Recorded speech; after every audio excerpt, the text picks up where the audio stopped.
Assalamualaikum warahmatullahi wabarakatuh. Nama saya Yogi Rizky Ramadhani dari kelas 3B Prodi Kesehatan Masyarakat.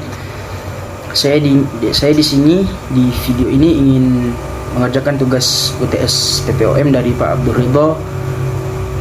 Baik, soal yang pertama yaitu apa kaitan teori perubahan sosial dan kesehatan masyarakat.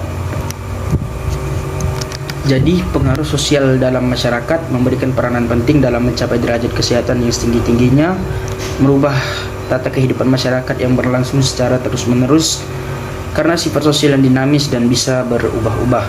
Maka dari itu, diperlukan adanya suatu pembangunan di masyarakat dalam Kesmas dengan melakukan pemberdayaan masyarakat agar mampu mewujudkan dan memandirikan masyarakat dalam kondisi sekarang, terutama melepaskan diri dari perangkap kemiskinan dan keterbelakangan.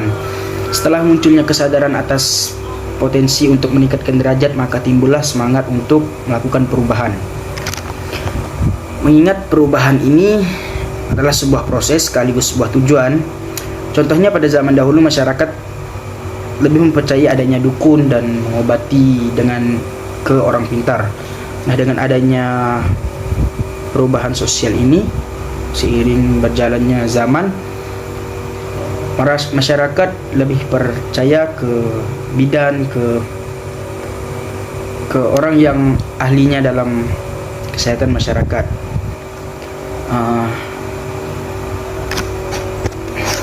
Nah, jadi saya di sini akan membahas soal nomor 2, yaitu dengan soal yang jelaskan kegiatan apa saja yang dapat dilakukan dalam tahapan persiapan sosial. Jadi tahapan persiapan sosial ini ada 3. Yang pertama yaitu tahap pengenalan masyarakat, yang kedua tahap pengenalan masalah, dan yang ketiga tahap penyadaran masyarakat. Jadi di tahap pengenalan masyarakat definisinya yaitu sebaiknya datang ke masyarakat melalui jalur formal, yaitu melalui sistem pemerintahan setempat, atau melalui jalur non formal, yaitu melalui tokoh masyarakat atau tokoh agama. Nah, di Indonesia sendiri karena menganut sistem paternalistik, maka sebaiknya dimulai dari jalur formal dahulu baru datang ke jalur informal. Dengan melalui jalur informal dan informal tersebut diharapkan penyebaran gagasan dapat dilakukan secara efektif. Kemudian tahap pengenalan masalah. Pada tahap ini petugas dituntut untuk mampu mengenal masalah yang benar-benar menjadi kebutuhan masyarakat itu sendiri. Untuk itu dibutuhkan interaksi yang mendalam dengan anggota masyarakat sehingga bisa menggali kebutuhan yang dirasakan masyarakat. Nah, pada proses pengenalan masalah ini, mungkin petugas akan menemukan beberapa masalah yang dianggap cukup penting. Untuk menyelesaikannya perlu dilakukan prioritas. Kemudian yang ketiga ada tahap penyadaran masyarakat. Nah, di tahap ini dalam usaha penyadaran diperlukan pengarahan agar kesadaran yang timbul untuk memenuhi kebutuhan masyarakat sesuai dengan potensi yang mereka miliki. Sifat paternalistik yang ada di masyarakat dapat dimanfaatkan dengan cara menggunakan jalur kepemimpinan setempat untuk turut memberikan motivasi kepada masyarakat. Baik, selanjutnya di sini saya akan membahas nomor 3, yaitu jelaskan kapan PPOM dibutuhkan dalam kesehatan masyarakat. Nah, jadi pengembangan perorganisasian masyarakat dibutuhkan dalam kesehatan masyarakat saat adanya masalah kesehatan. Semua masalah kesehatan berkaitan dengan aspek perilaku kecuali yang diakibatkan oleh kelainan genetik.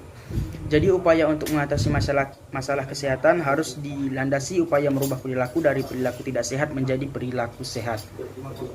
Upaya perubahan perilaku tidak bisa dilaksanakan dalam jangka waktu pendek, tetapi harus dengan jangka waktu panjang dan berkelanjutan. Baik, di sini saya akan membahas nomor 4, yaitu dengan soal salah satu tujuan PPOM adalah memandirikan masyarakat. Jelaskan gambar berikut ini. Nah, di jawaban saya berikut ini, yaitu pemikiran ini bermuara pada prinsip demokrasi yang menegaskan bahwa kedaulatan ada di tangan rakyat atau suatu proses dari rakyat oleh rakyat dan untuk rakyat. Secara mendasar, perorganisasian diarahkan untuk meningkatkan kesadaran kritis masyarakat dan di sisi lain mempersiapkan basis sosial bagi tatanan dan situasi yang baru dan lebih baik yang ingin diciptakan. Baik, selanjutnya saya akan membahas nomor 5, yaitu berikan suatu contoh memanfaatkan modal sosial dalam kegiatan PPOM kesehatan masyarakat.